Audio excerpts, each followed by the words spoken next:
लालू यादव की अपील काम आई न तेज प्रताप यादव की मेहनत। और नतीजा है कि अब हरियाणा के रेवाड़ी से लालू यादव के दामाद चिरंजीवी राव चुनाव में एक बड़ी हार की ओर बढ़ रहे हैं। नमस्कार, मैं हूं प्रियदर्शन और आप देख रहे हैं न्यूज फॉर नेशन। हरियाणा में आज विधानसभा के चुनाव परिणाम आ रहे हैं और इस चुनाव परिणाम पर बिहार की राजनीति के धुरी माने जाने वाले लालू यादव की भी नजर टिकी हुई है। नजर इसलिए टिकी हुई है क्योंकि यहाँ लालू यादव के दामाद चिरंजीव राव रेवाड़ी विधानसभा क्षेत्र से कांग्रेस के उम्मीदवार के तौर पर किस्मत आजमा रहे थे। इतना ही नहीं, वो पूर्व विधायक के तौर पर भी वहां रहे। तो ऐसे में चिरंजीव राव को लेकर के लालू परिवार की ओर से भी पूरी मेहनत की गई थी कि वह इस चुनाव में बेहतर प्रदर्शन करें और लगातार जीत का अपना जो सिलसिला है उसे बरकरार रखें। लेकिन आज जो चुनाव परिणाम आ रहे हैं उसमें जो मतों की गिनती सामने आई है उसमें 11 राउंड की गिनती के बाद चिरंजीव राव 14,745 वोटों से पीछे हो गए हैं।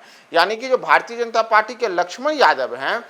उन्होंने जहां 11वें राउंड की गिनती के बाद 48,177 वोट हासिल किया है, वहीं चिरंजीव राव के खाते में केवल 33,432 वोट आया है। तो ऐसे में 14,745 वोटों के एक बड़े अंतर से 11वें राउंड की गिनती के बाद चिरंजीव राव पिछड़ चुके हैं और उनका जो यह वोटों का जो अंतर है वह राउंड दर राउंड और ज़्यादा बढ़ते ही जा रहा है। दरअसल आपको बताएं कि जो मतों की गिनती आज सुबह 8 बजे से शुरू हुई है, उसके बाद सुबह से ही जब चुनाव जो गिनती शुरू हुई तो रुझानों में ही ऐसा देखने को मिला कि चिरंजीव राव पीछे हैं और यह सिलसिला जो पहले राउंड की गिनती से शुरू हुआ है वह लगातार बना हुआ है और अब तक 11 राउंड की जो गिनती खत्म हुई है, 11 राउंड की गिनती के बाद चिरंजीव राव 14,745 वोटों के एक बड़े अंतर से पीछे हो गए हैं। इतना ही नहीं, आपको जैसा मैंने आपको शुरू में ही बताया कि चिरंजीव राव की जीत हो इसे सुनिश्चित करने के लिए लालू यादव ने भी रेवाड़ी के जनता से अपील की थी।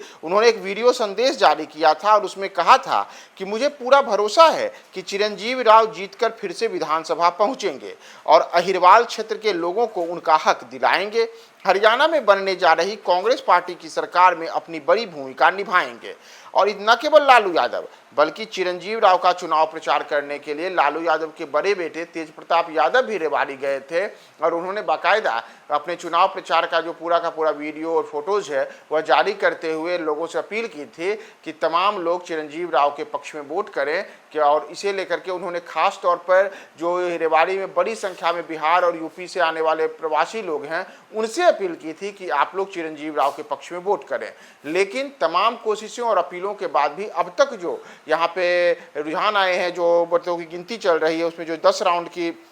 11 राउंड की गिनती खत्म हुई है, 11 राउंड की गिनती खत्म होने के बाद 14,775 वोटों से चिरंजीव राव पीछे हो गए हैं। यहाँ आपको यह भी बताएं कि वर्ष 2019 का जो विधानसभा चुनाव था उसमें भी चिरंजीव राव केवल 1,317 वोटों के अंतर से ही चुनाव जीते थे। और इतना ही नहीं, इनके पिता अजय सिंह यादव रेवाड़ी विधानसभा क्षेत्र से 4 बार के विधायक भी रहे थे। तो पिता जिस क्षेत्र से 4 बार के विधायक रहे, खुद चिरंजीव राव जहां से पिछली बार के चुनाव जीते वहां अपनी तमाम कोशिशों के में उन्होंने अपने ससुर लालू यादव और साले तेज प्रताप यादव को भी चुनाव प्रचार में उतारा। लेकिन इन कोशिशों के बाद भी चिरंजीव राव के लिए अभी तक जो स्थिति है वो मुफीद नजर नहीं आ रही है और हम कह सकते हैं कि हरियाणा के चुनाव प्रचार से लालू परिवार को बड़ा झटका लगा है और आज का दिन अभी तक के लिए फिलहाल लालू परिवार के लिए निराशाजनक रहा है।